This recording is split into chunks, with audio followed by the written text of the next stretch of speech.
pigeon, a deer, and a snake decided to sleep there that night as well. The animals started considering, why is there evil in the world?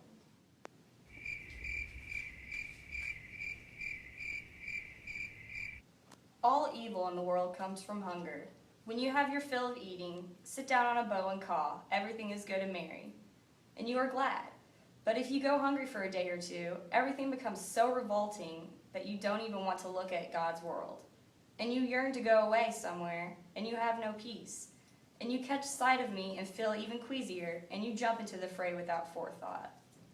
Sometimes they throw sticks and rocks at you, and the wolves and the dogs grab you, but you still don't let go. So many of my brothers perish for hunger. All evil comes from hunger. According to evil, evil does not come from hunger. All evil comes from love. If we could live alone, there would be little grief. One head is already something, and if it's poor, still it has itself. But if we always live in pairs, and when you fall in love with your sweetheart, there is no peace. You keep thinking about her. Is she full? Is she warm? And when your sweetheart flies somewhere from you, you are completely lost. All you think is, what if a hawk carries her off or people catch her and you fly to search for her? But then you run into trouble, either a hawk or a trap. And if your companion dies, then nothing is dear to you anymore. You don't eat, you don't drink, you only search and weep. So many of us perish from this. Evil comes not from hunger, but from love. The snake said, no, evil does not come from hunger and not from love. Evil comes from anger. When we live in peace and are not angry, everything is good.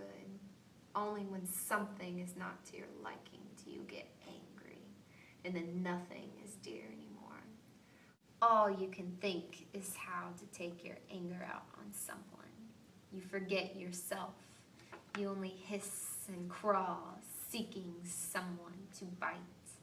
You don't pity anyone. You are angry and you bring yourself to ruin. All evil on earth comes from anger. No, the world's evil does not come from anger or from love or from hunger. It comes from fear. If no one could feel no fear, everything would be good. Our legs are lively, we have so much strength. From a little animal, you can defend yourselves with your horns. From a big animal, you can run away, but you cannot give in to fear. As soon as a twig snaps in the wood, the leaves rustle. You tremble from fear, your heart thumping as if it would jump out, and you fly with all your might. Sometimes a rabbit runs by, a bird flutters, or a dry twig breaks, and you think, a beast, and you run right into a beast. Or else you are running from a dog, and you run into a man. Often you get frightened and run, not knowing where, and you slip off a precipice and kill yourself. And you sleep with one eye open, listening and fearing. There is no peace. All evil comes from fear. Her troubles do not come from hunger, or from love, or from anger, or from fear. All our sufferings and all the evil in the world comes from our bodies, because from our bodies comes hunger and love and anger and fear.